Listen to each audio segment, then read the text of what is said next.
Bapak Lurah, Bapak Azhari beserta rombongan, serta hadirin ibu-ibu yang berbahagia. Alhamdulillah ya Ibu, seperti janji kita sebelumnya, kita hari ini akan melakukan penyuluhan mingguan seperti biasanya, dan topik atau tema dari penyuluhan kita pada pagi hari ini adalah diare pada anak.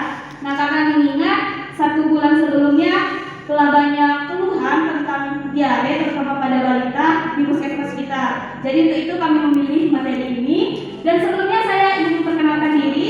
Saya Nurse Erlin sebagai moderator, kemudian ada Nurse Fatia sebagai pemateri, dan juga ada Nurse Deva yang nanti akan mendemonstrasikan beberapa hal kepada ibu-ibu semua. Oke Ibu, tanpa memperpanjang kata mukadimah, langsung saja kita persilakan kepada Bapak Azhari untuk melakukan kata sambutan sekaligus untuk membuka acara kita pada pagi hari ini. Kepada Bapak kami persilakan. Oke, baik. Assalamualaikum warahmatullahi wabarakatuh.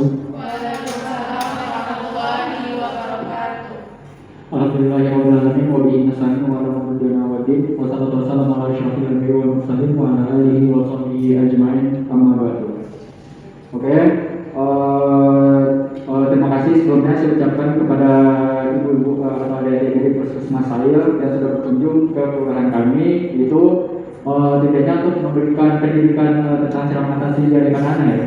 Iya. Nah, saya berharap kepada ibu-ibu di kelurahan ini nantinya dalam memperhatikan dengan seksama bagaimana materi yang akan diberikan dan bagaimana cara mengatasi diare seandainya anak-anak kita nanti terkena diare.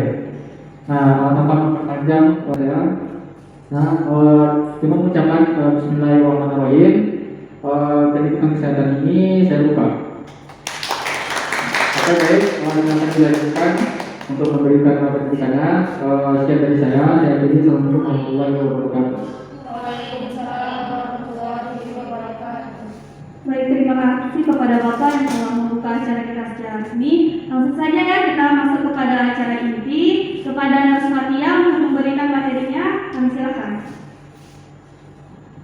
Baik, terima kasih. Sebelumnya, Assalamualaikum warahmatullahi wabarakatuh. Baik, perkenalkan ibu-ibu semuanya. Nama saya Nadia Rizky Ali. Ibu-ibu bisa panggil saya Fatia atau Tia. Nah, di sini seperti yang sudah dikatakan oleh Ibu tadi, saya akan melakukan penyuluhan mengenai diare pada anak. Nah, sebelum saya mulai materi diare ini, saya ingin bertanya kepada ibu-ibu, apakah ada yang mau berbagi pengalaman mengenai diare pada anaknya? Baik, Ibu bisa menunjukkan.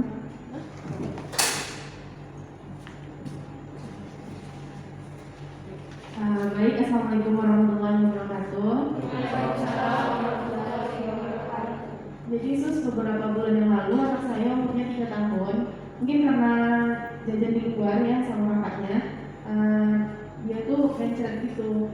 Dan itu berlangsung selama 1 minggu, dan saya kan tinggal ketemu sama suster yang ada di puskesmas kemarin itu kan gitu. Jadi dalam keadaan anak saya bisa dikatakan diare ya, kemarin itu ibu menjelaskan. Jadi saya merasa panik gitu. Dan itu berlangsungnya selama 1 minggu. Saya bingung mau gimana gitu. Jadi dengan adanya suster yang datang ke kelurahan kita hari ini, itu sangat membantu untuk ibu-ibu yang lain. Mungkin belum ada pengalaman atau anaknya mengalami hal itu, namun dengan adanya Pemkes hari ini mungkin bisa membantu kita untuk kedepannya. Baik, sekian, terima kasih. Baik, terima kasih Bu Deni. Nah, mendengar pengalaman dari Bu Deni itu kan berarti masih banyak nih ibu-ibu yang belum tahu penanganan apa-apa saja yang dilakukan ketika anak kita mengalami diare. Itu akan saya bahas pada materi kita pada pagi hari ini. Sebelum saya mulai, apakah ibu-ibu ada yang tahu apa itu diare? Ya, pada itu. Diare itu ketika PAB itu lebih dari 3 kali sehari.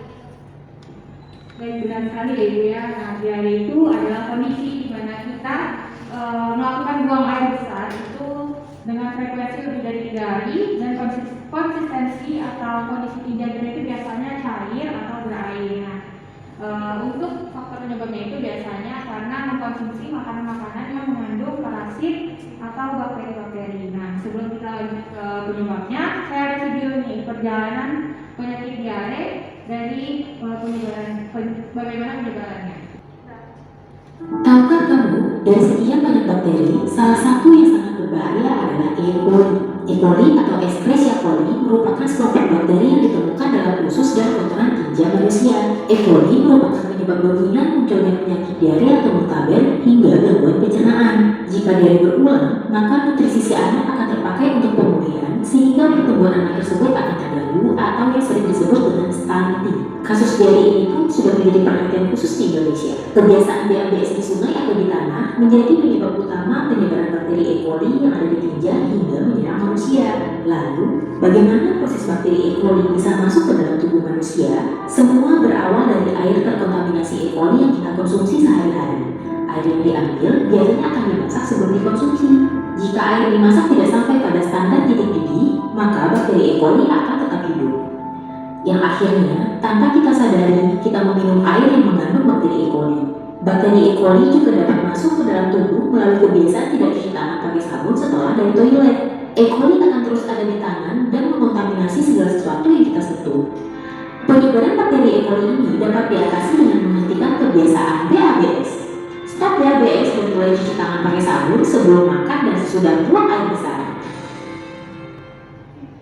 Dari video tadi sudah cukup jelas. Dan di sini saya ingin memaparkan lebih lanjut mengenai materi dari diare. Nah, penyebab diare. Nah, seperti di video tadi, penyebab dari diare itu yang pertama itu adalah minum air yang tidak dimasak. Nah, banyakan dari ibu-ibu zaman sekarang itu kan minum air itu beli di depot kan. Nah, depot itu kan airnya belum dimasak dan kita juga takut bahwa penyebaran bakteri E. coli itu masih ada dalam air yang kita minum. Jadi sebelum kita minum itu alangkah lebih baiknya kita masak terlebih dahulu sampai suhu titik didih yaitu di atas 100 derajat Celcius. Nah, selanjutnya yaitu adalah makan jajanan yang kurang bersih. Nah, anak-anak sekarang itu seperti pengalaman yang sudah tadi, anaknya itu diajak jajan oleh kakaknya. Sementara kita tidak tahu bagaimana penjual itu membuat makanannya apakah bersih atau tidak. Nah, sedangkan kalau kita membuat makanan sendiri itu kan kita lebih tahu kebersihan dari makanan yang kita buat. Jadi sebaiknya untuk makan jajanan yang kurang bersih ini dikurangi untuk anak-anak kita agar terhindar dari penyakit diare.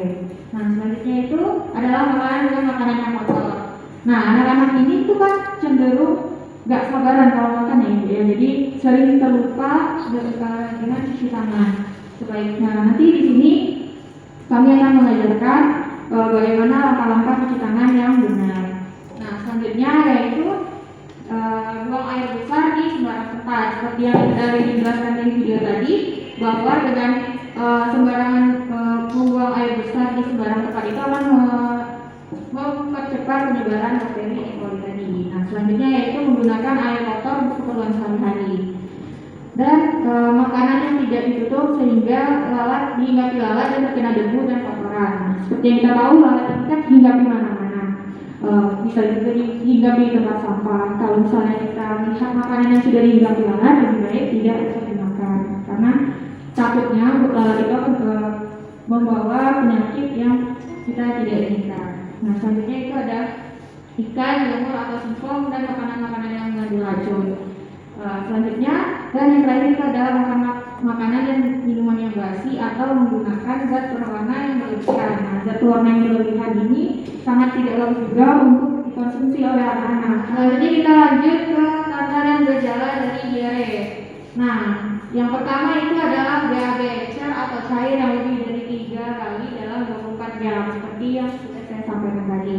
Selanjutnya pada anak-anak itu dia biasanya itu menjadi gelisah dan rewel.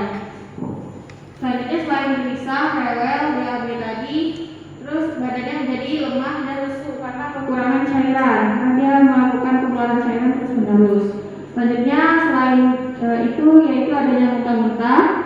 Karena dia kekurangan cairan itu biasanya dia merasa haus dan nafsu makannya itu menjadi menurun karena perutnya itu sakit.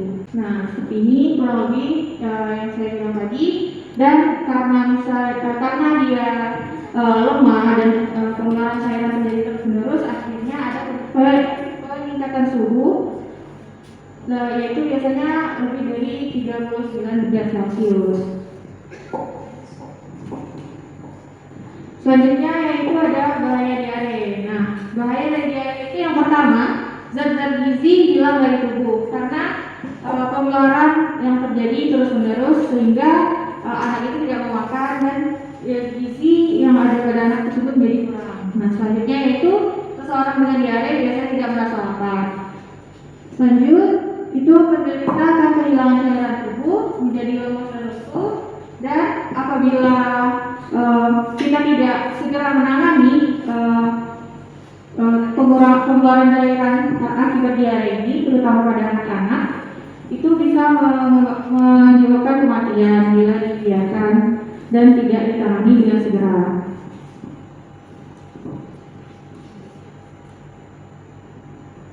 Nah, untuk pencegahan diare itu biasanya pada anak yang masih ASI itu hanya diberikan ASI selama 4-6 bulan pertama. Nah, selanjutnya kita teruskan menyusui. Nah, paling kurang itu anak mendapatkan ASI itu sampai tahun pertama di usianya. Nah, bila dia sudah berumur lebih dari 6 bulan, maka kita berikan makanan penyakit yang bergizi selain pemberian ASI tadi. Nah, selanjutnya berikan makanan yang baru dimasak dengan baik dan menggunakan air bersih. Dan untuk semua anggota keluarga itu mencuci tangan dengan air sabun sebelum makan dan sebelum menyiapkan makanan juga setelah dihabis. Nah, selanjutnya untuk anak-anak itu biasanya membuang kotorannya itu masih di pampers. Itu sebaiknya jika kita rasa sebaiknya dilakukan penggantian 3-4 jam sekali, atau misalnya dia udah pup itu kita langsung buang dan kita bersihkan untuk mencegah penyebaran bakteri E. coli tadi. Nah, selanjutnya yaitu adalah pencegahan diare,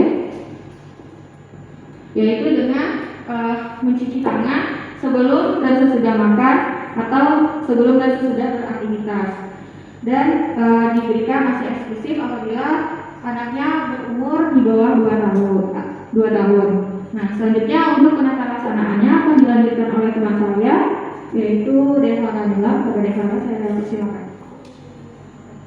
Nah, untuk penata laksanaan diare ini ada 2 cara. Pertama dengan cara mencuci tangan yang bersih sesuai standar dari WHO, yaitu dengan 6 langkah, dan juga dengan membuat larutan gula garam.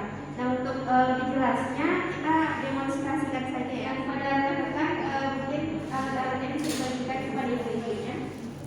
Nah, ibu-ibu, sekarang kita akan mendemonstrasikan cara membuat oral ya, benar ya? Pertama itu kita buat larutan gula garam. Untuk alatnya ada gelas, bisa gelas apa saja.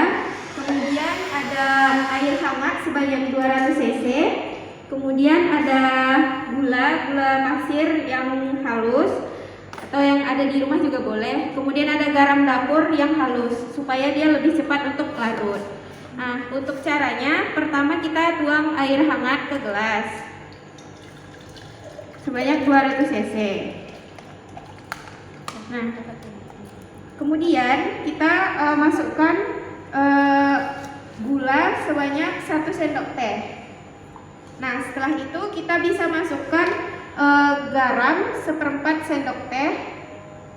Setelah itu kita aduk hingga gula dan garamnya larut. Nah, ini bisa kita berikan kepada anak 24 jam setelah pembuatan larutan gula garam ini. Nah, untuk anak di bawah 5 tahun atau balita itu bisa kita berikan setengah dari ukuran ini, yaitu 100 cc, dan untuk anak di atasnya itu bisa kita berikan 200 cc.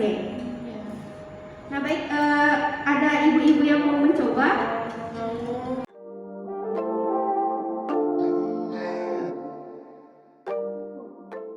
Nah, baik, tadi ibu sudah mencoba semua ya? Sudah. Ya, saya harap itu tata caranya tadi bisa diingat, tapi nanti ada leaflet kok yang kami tinggalkan supaya bisa dibaca lagi di rumah. Nah, kemudian sampai sini sudah paham? Paham. Baik, selanjutnya kita ke demonstrasi bagaimana cara mencuci tangan 6 langkah yang sesuai menurut WHO ya. Caranya pertama itu kita bisa basahkan tangan dengan menggunakan air bersih. Kemudian kita sebelumnya itu kita lepaskan dulu aksesoris yang ada di tangan, baik jam tangan, cincin dan sebagainya. Kemudian kita basahkan tangan dengan menggunakan air yang bersih, lalu kita ambil sabun dan kita ratakan dengan cara menggosokkan kedua telapak tangan. Nah, setelah itu kita bisa bersihkan punggung tangan dengan cara menghimpitkan, saling menghimpitkan ini. Nah, baik, Ibu semuanya bagus sekali ya. Kemudian lanjut ke yang kanan. Nah, setelah itu kita bersihkan sela-sela jari dengan menghilangkan begini. Jadi kita gosok, sudah bersih.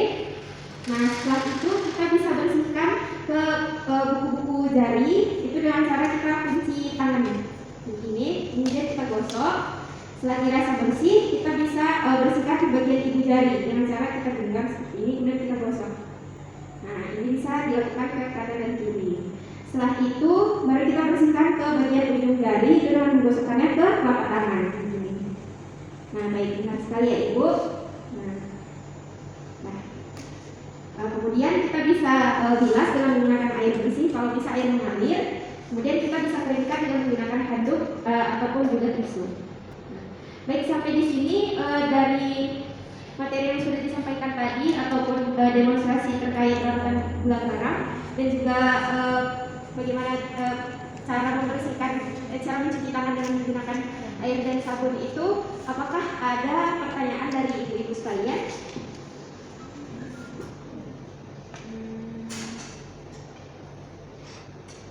Baik, silakan Ibu. Baik, terus kenapa nama saya Ibu Fadila. Nah, di sini saya ingin bertanya untuk pemberian oralit tadi itu tuh diberikan sebelum makan atau sesudah makan? Nah, baik, tadi pertanyaannya apakah oralit ini diberikan sesudah ataupun sebelum makan. Nah, jadi oralit ini bisa Ibu berikan kepada anak Ibu itu ketika dia sesudah buang air besar. Jadi setelah dia pup, kemudian kita tahu bahwa ini diare, kita bisa berikan oralit segera setelah dia pup itu.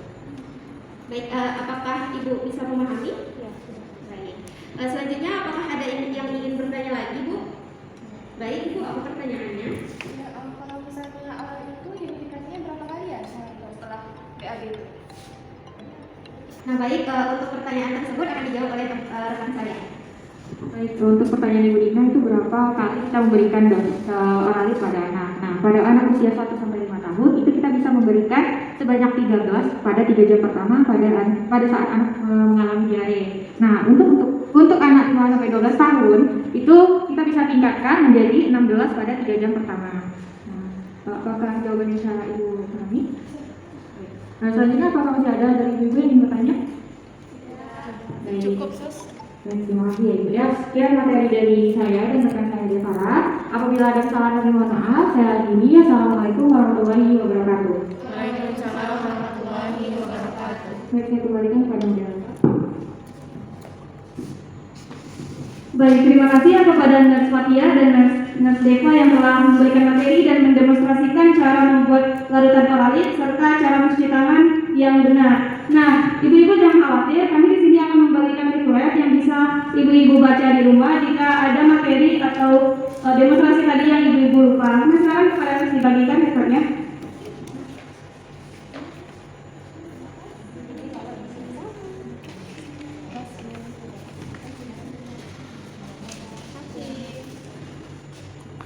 Oke, ibu-ibu bisa baca ya, di slide tersebut sudah lengkap kami cantumkan materinya. Dan dengan itu berakhir pula acara kita pada pagi hari ini. Kami bersama tim, terima kasih atas perhatiannya dan mohon maaf atas kesalahannya. Wassalamualaikum warahmatullahi wabarakatuh. Waalaikumsalam.